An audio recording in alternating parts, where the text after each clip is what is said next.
Flight lieutenant Shivali Deshpande, retired air force officer. जेव्हा ma'am तुम्ही करिअरची सुरुवात ही कशा पद्धतीने केलेली आहे आतापर्यंत? खरं सांगायचं तर करिअरची सुरुवात ही मी खूप आधीपासून लहानपणापासूनच ठरवलं होतं. कारण माझा स्वभाव लहानपणापासूनच खूप काहीतरी वेगळं करायचं होतं, खूप ॲडव्हेंचरस ॲक्टिव्हिटीजमध्ये भाग घ्यायचा असं होतं.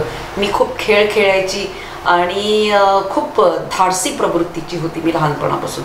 त्याच्यामुळे काहीतरी वेगळं करायचं असं माझ्या डोक्यात नक्कीच होतं. आणि ज्या वेळेला आमचं शिक्षण सुरू होतं म्हणजे साधारण 1990 80-85च्या वेळेस, तर त्यावेळेला एक ट्रेंड होतं की म्हणजे जो 12वी करायचा तो 12वीच्या नंतर आयदर मेडिकलमध्ये जायचा किंवा इंजिनिअरिंगमध्ये जायचा. त्याच्या पलीकडे कुठलं एक क्षेत्र दिसायचंच नाही लोकांना. पण माझं अगदी लहानपणापासून मी हे निश्चित केलं होतं की मी ना मेडिकलमध्ये जाणार ना इंजिनिअरिंगमध्ये जाणार. करणे माझं मॅथ्स खूप वीक होतं, त्याच्यामुळे इंजिनिअरिंग तर आउट ऑफ क्वेश्चन होतं.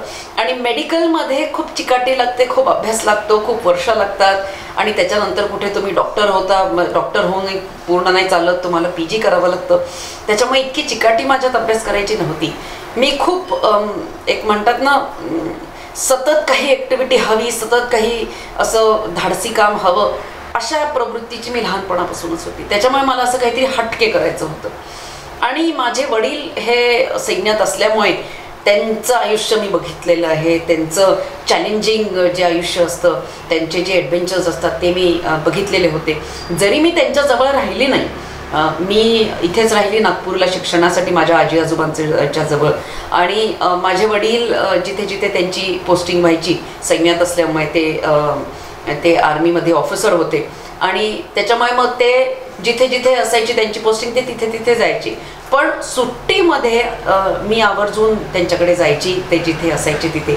आणि सुट्ट्यांमध्ये मग त्यांच्याबरोबर राहून त्यांची राहणसहाण बघून, त्यांचा तो थाट बघून, त्यांचं ते युनिफॉर्म घातल्यानंतरचं त्यांचा तो रुबाब बघून, या सगळ्या गोष्टी बघून एकदम असं छाती फुलून जायची की अरे वा, हे काहीतरी वेगळं आहे. तेव्हापासून मी ठरवलं की माझं जेव्हा ग्रॅज्युएशन होईल तेव्हा मी 2 क्षेत्र मी ठरवले होते. एक तर मी IPS करीन, कारण त्यावेळेला मुलींसाठी सैन्याचे दरवाजे उघडले नव्हते. आणि जर सरकारने सैन्यामध्ये मुलींसाठी दरवाजे उघडले तर मी सैन्यात तर नक्कीच जाईन. याच्या पलीकडे माझ्यासमोर तिसरं कुठलंच ऑप्शन नव्हतं. आणि त्याच्यामुळे माझं ध्येय हे निश्चितच होतं लहानपणापासून, आणि त्याच ध्येयाला गाठून मी पुढे गेले. नेमकं ma'am air traffic flight controller जे आपण म्हणतो, ॲक्च्युली लोकांना नाही माहीत की नेमकं याचा अर्थ काय आहे किंवा हे कशा पद्धतीने काम करतं. मी भारतीय वायुसेनेत म्हणजे कमिशन झाली होती 1997 मध्ये. आणि त्यावेळेला अगदी सुरुवातीच्या नवीन मुलींच्या बॅचेस आमच्या जात होत्या. माझी जवळजवळ 3री की 4थी बॅच होती मुलींची. आणि आमचं जे ट्रेनिंग होतं ते मला चॅलेंजिंग वाटलं नाही, कारण मी त्याच्या आधी कॉलेजमध्ये NCC मध्ये होती. आणि NCC मध्ये असल्यामुळे मला खूप सवय होती रनिंगची, ट्रेनिंगची आणि ड्रिलची, फायरिंगची, ह्याची सवय होती, कारण NCC मध्ये ह्या सगळ्या गोष्टी केल्या होत्या.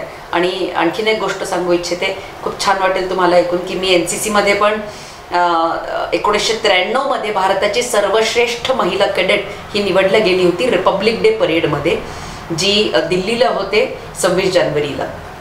आणि त्यावेळेचे पंतप्रधान श्री PV नरसिंहराव यांच्या हस्ते मला गोल्ड मेडल आणि ट्रॉफी मिळालेलं होतं. आणि त्याच्यानंतर मग इंग्लंडला गेली होती मी ह्याच युथ एक्सचेंज प्रोग्रामच्या अंतर्गत. त्याच्यामुळे ते सगळं झाल्यानंतर माझं ग्रॅज्युएशन झालं. 1च वर्ष उरलं होतं, ग्रॅज्युएशन झालं. आणि त्याच्यानंतर मग लगेच मी सैन्यामध्ये दरवाजे उघडले सरकारने आणि मी एअरफोर्समध्ये गेली. एअरफोर्समध्ये वेगवेगळे ऑप्शन्स होते. माझं कारण सायन्स नव्हतं, त्याच्यामुळे मग मी पायलट नाही होऊ शकली. पायलट होण्यासाठी मुलींना आणि मुलांना 12वी मध्ये सायन्स घ्यावं लागतं. आणि आजकाल जो क्रायटेरिया आहे, त्यावेळेला आमच्या वेळेला नव्हता, पण आजकाल जो क्रायटेरिया आहे तो असा आहे की मॅथ्स आणि फिजिक्समध्ये इंडिव्हिज्युअल सब्जेक्ट्समध्ये तुम्हाला 60% जास्ती पर्सेंटेज असायला हवे 12वी मध्ये. त्याच्यानंतर तुम्ही ग्रॅज्युएशन तुमचं जे असतं ते नॉर्मल सुरू ठेवलं तरी चालतं. त्याच्यामुळे माझं 11वी-12वी हे सायन्स नव्हतं. मी कॉमर्स घेतलं होतं कारण माझा उद्देश स्पष्ट होता, अभ्यास न करणे. कारण मी खूप खेळात होती, मी स्पोर्ट्समध्ये होती, मी जिमनॅस्ट होती, कराटे मी खेळायची, मी फुटबॉलर होती आणि NCC पण होतं. त्याच्यामुळे अभ्यासाकडे जास्ती मी लक्ष देऊ शकीन की नाही ह्याच्यामध्ये मला जरा शंका होती आणि म्हणून मी कॉमर्स घेतलं होतं. आणि भारतीय वायुसेनेमध्ये त्याच्यामुळे माझ्यासाठी खूप लिमिटेड स्कोप होता. त्याच्यामध्ये मी एअर ट्रॅफिक आणि फायटर कंट्रोलर ही जी ब्रांच आहे ही निवडली. आता एअर ट्रॅफिक आणि फायटर कंट्रोलर हे काय असतं? आपण सहजा बघितलं असेल हे की आपण जेव्हा विमानाने प्रवास करतो तेव्हा आपलं जे विमान असतं ते काही आपल्याला आपलं कॅप्टन आपल्याशी बोलतो आणि त्याच्यानंतर आपलं हवाई जहाज हे टेक ऑफ होतं. तर त्यावेळेला जसा ट्रॅफिक पोलीस असतात रस्त्यावरती तसंच एअर ट्रॅफिक पण खूप असतं सुरू. म्हणजे हवेमध्ये खूप सारं एअर ट्रॅफिक असतं. नागपूर, दिल्ली, बाकीच्या जे नॉर्मल सिव्हिल एअरलाईन्स असतात त्या असतात. पण त्याच्याबरोबरच भारतीय वायुसेनेची पण विमानं असतात. भारतीय वायुसेनेची ट्रान्सपोर्ट एअरक्राफ्ट असतात, म्हणजे जी विमानं एका जागेवरून दुसऱ्या जागेकडे सीमेवरती सैनिकांना जे इक्विपमेंट्स आहेत, वेपन्स आहेत, त्यांचं खाण्याचं सामान, त्यांचं कपड्याचं सामान, लॉजिस्टिक्स ह्या सगळ्या गोष्टींना जे पुरवठा करवतं, प्लस जे मेल एका जागेपासून दुसऱ्या जागेपर्यंत कॅरी करतात. मेल म्हणजे पत्र म्हणा, पार्सल म्हणा, फक्त सेनेचे, हे फक्त सेनेची गोष्ट करते मी, हेच एका जागेवरून दुसऱ्या जागेवर ट्रान्सफर करतात आणि बाकीच्या इतर गोष्टी जास्त करतात. तर ह्या सगळ्या गोष्टी ज्या करतात त्यांना आपण ट्रान्सपोर्ट एअरक्राफ्ट म्हणतो. आणि जे दुसरे असतात त्यांना आपण फायटर एअरक्राफ्ट म्हणतो, म्हणजे जे आपण लढाकू विमान ज्याला आपण म्हणतो ते असतात. तिसरं असतं ते हेलिकॉप्टर असतात, म्हणजे जे आपण नॉर्मल हेलिकॉप्टर, चेतक, चीता बघतो हे हेलिकॉप्टर्स असतात. तर हे तिन्ही ज्या गोष्टी असतात या तिन्ही जेव्हा उड्डाण भरतात तर त्यांना हे सगळं तिथलं त्यावेळेचं हवामान सांगणं, त्यावेळेचं टेम्परेचर्स काय किती आहे, कुठल्या दिशेने वारं वाहतं आहे, तुम्हाला कुठे जायचं आहे, तुमचा टास्क काय आहे, तुम्हाला किती लेवलवरती फ्लाय करायचं आहे, तुम्हाला कुठून काय कसं काम करायचं आहे, या सगळ्या गोष्टीच्या ब्रीफिंग देतात. आणि प्लस एअरमध्ये ज्यांना हे कंट्रोल करतात त्यांना म्हणतात एअर ट्रॅफिक कंट्रोलर्स, म्हणजे जे आम्ही होतो. भारतीय वायुसेनेच्या विमानांना फक्त आम्ही कंट्रोल करायचो. फायटर कंट्रोलर तर हे नावावरून कळतंच की फायटर एअरक्राफ्टना कंट्रोल करणं. तर आम्ही एअर ट्रॅफिक आणि फायटर कंट्रोलर मी ह्या ब्रांचमध्ये होती. आमचं मुख्य काम होतं की आमच्या कमांडच्या शिवाय एखादं भारतीय वायुसेनेचं विमान हे टेक ऑफ स्वतःहून नाही करू शकत आणि लँड पण स्वतःहून नाही करू शकत जोपर्यंत आम्ही क्लिअर टू लँड म्हणत नाही तोपर्यंत.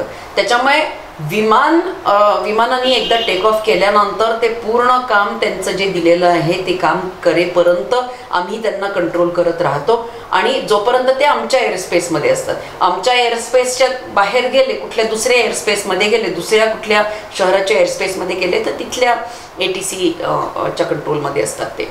पण जोपर्यंत आपल्या हद्दीत असतात तोपर्यंत आम्ही त्यांना कंट्रोल करतो. फायटर एअरक्राफ्टचं पण तसंच आहे. जेव्हा फायटर एअरक्राफ्ट उड्डाण भरतात एक कुठल्या तरी विशिष्ट कामासाठी तेव्हा त्यांना कंट्रोल करणं हे आमचं काम असतं. जसं आपल्या चर्चेदरम्यान मॅम तुम्ही म्हटलं की युजली काय होतं ना, लोक आफ्टर 12th आपण एक डिग्री करायची, सायन्स घ्यायचं आणि एक साधारण नोकरीला लागायचं. आपण ज्या सोसायटीत राहत आहे तिथे लोकांची मेंटॅलिटी हीच आहे. म्हणजे ॲक्च्युअलमध्ये अजून काय फील्ड आहे हे लोकांना माहीतच नाही.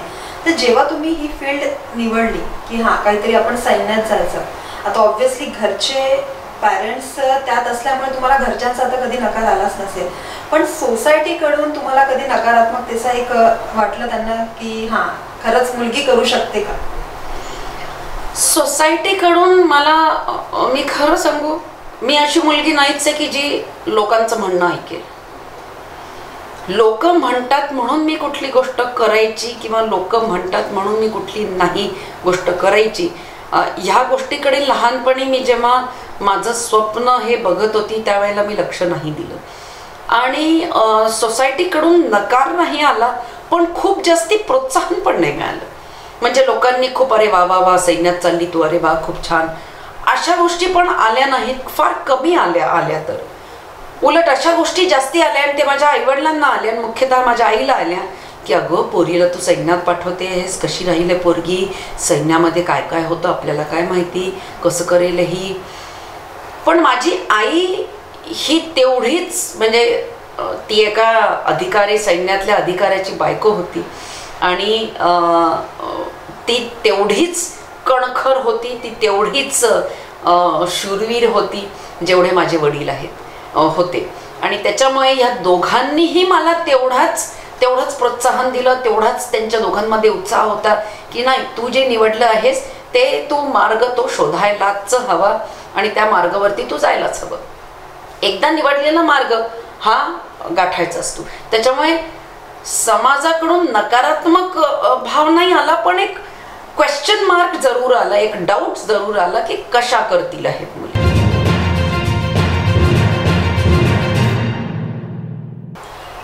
जसं सैन्यातला आतापर्यंतचा प्रवास हा तुमचा कशा पद्धतीने झाला आहे?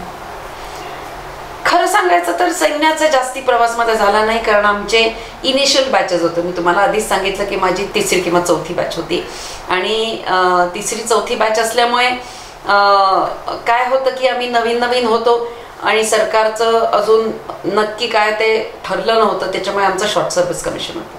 शॉर्ट सर्व्हिस कमिशन हे 5 वर्षाचं असतं आणि त्याच्यामुळे 5 वर्षच मी भारतीय वायुसेनेत होते. 5 वर्षाचं जे कार्यकाल होतं सैन्याचं, माझ्या भारतीय वायुसेनेचं, ते अतिशय उत्कृष्ट, अतिशय चॅलेंजिंग आणि खूप आनंददायी आणि खूप शिकायला मिळालं, खूप जास्ती शिकायला मिळालं. म्हणजे 5 वर्षामध्ये मला असं वाटतं फक्त माझं एकच पोस्टिंग आलं होतं. पहिले मी अकादमीमधून गेली होती, ते बरेलीला गेली होती, तिथे 15 विंग आहे. आणि त्याच्यानंतर मग मी माझं शेवटचं जे 1.5 वर्ष होतं ते मी नागपूरला होती. असं माझा प्रवास जो होता तो गेला आणि त्याच्यामुळे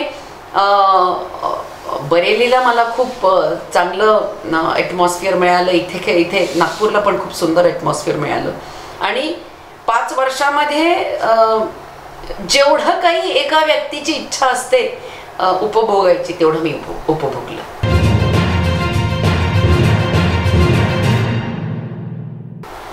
आतापर्यंत मॅम तुम्ही भरपूर असे मोठे अवॉर्ड असो, अचिव्हमेंट असो आपल्या नावी केले आहे, हे आपल्या सगळ्यांना माहिती आहे. त्याचं एक श्रेय म्हणून तुम्ही कोणाला देऊ शकता? बापरे, खूप मोठा प्रश्न विचारला. श्रेय द्यायला खूप लोक आहेत. म्हणजे पहिले तर माझे आई वडील, ते माझे दैवत आहेत आणि आई वडिलांबरोबरच माझा अख्खा परिवार, माझा मित्र परिवार, प्रहार समाज जागृती संस्थेचा अख्खा परिवार आणि भगवंत आणि गुरु, तर हे तर परमश्रेष्ठ आहेत. त्याच्यामुळे हे तर आहेच.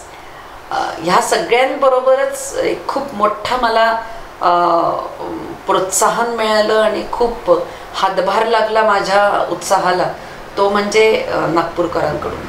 कारण खरं सांगते तुम्हाला, जेव्हा माझ्या वडिलांनी प्रहार समाज जागृती संस्था ही संस्था काढली, माझे वडील हे स्वर्गीय कर्नल सुनील देशपांडे, आणि जेव्हा प्रहार संस्था काढली तेव्हा पहिले थोडंसं त्रास झाला संस्था स्थापन करायला, पण नंतर नागपूरकरांनी उचलून धरलं, म्हणजे प्रहार संस्थेला अक्षरशः उचलून धरलं.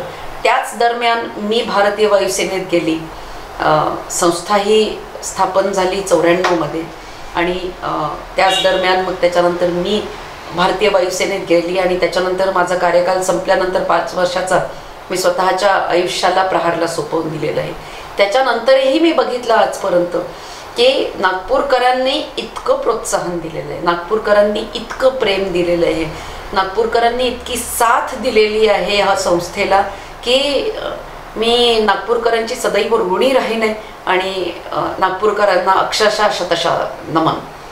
या सगळ्या लोकांना मी श्रेय देईन की आज मी जे काही आहे ते मी NCCमुळे, राष्ट्रीय छात्र सेना, आणि मला घडवलं, मला ह्या सगळ्या गोष्टींचं दर्शन करवलं.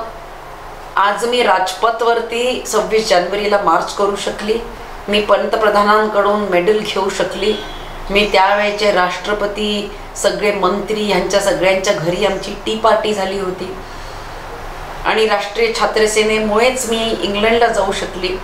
हे सगळं जे काही श्रेय आहे आणि या सगळ्या गोष्टींमुळे एक पर्सनॅलिटी घडली आणि त्याचं श्रेय मी हे NCCला जरूर देईन. एक शेवटचा संदेश म्हणून तुम्ही आमच्या दर्शकांना काय सांगू इच्छिता? स्पेशली मी मेन्शन करते की मुलींसाठी तर मला प्रत्येक जण संदेश विचारतं आणि मुलींना हो, एक मुख्य संदेश हा आहे, आपलं स्वप्न गाठायसाठी कधी घाबरू नका. एक लक्षात ठेवा की प्रत्येक व्यक्तीमध्ये हे भरपूर गुण असतात आणि आपले गुण हे आपल्याला आतमध्ये असतात याची आपल्याला जाणीव नसते. फक्त काहीतरी एक ट्रिगर लागतं आपल्याला, ज्याने आपल्याला जाणीव होऊन जाईल आणि जाणीव झाली की आपल्यामध्ये काय काबिलियत आहे की मग आकाश तुमच्यासाठी आहे, पूर्ण आकाश तुमच्यासाठी मोकळं आहे. स्वप्न बघा, मोठी स्वप्न बघा, कारण मोठी स्वप्न बघितल्याशिवाय ते साकार करण्याची जी तुमच्यात हिम्मत असते ती येत नाही. आणि स्वप्न बघितल्यानंतर जेव्हा हिम्मत येईल तेव्हा स्वप्नांना जरूर गाठा.